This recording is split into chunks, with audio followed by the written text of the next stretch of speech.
Predstavte si, že 2 roky budujete SEO a potom vám Google zoberie 80% organické návštevnosti. Presne to sa mi stalo na jednom z mojich vlastných e-shopov. V najlepšom období som mal z Google aj cez 200 klikov denne. Písal som články, robil landing pages, interné prelinkovania a celé to nejako postupne rástlo. Potom ale Google začal dávať AI odpovede priamo vo vyhľadávaní.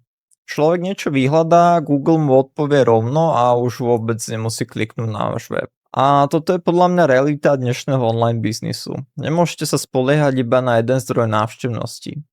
Dnes musím kombinovať SEO, platené reklamy, social media aj video content. A keď konečne nájdete reklamu, ktorá funguje, tak o pár týždňov sa unaví a môžete vyrábať ďalšiu.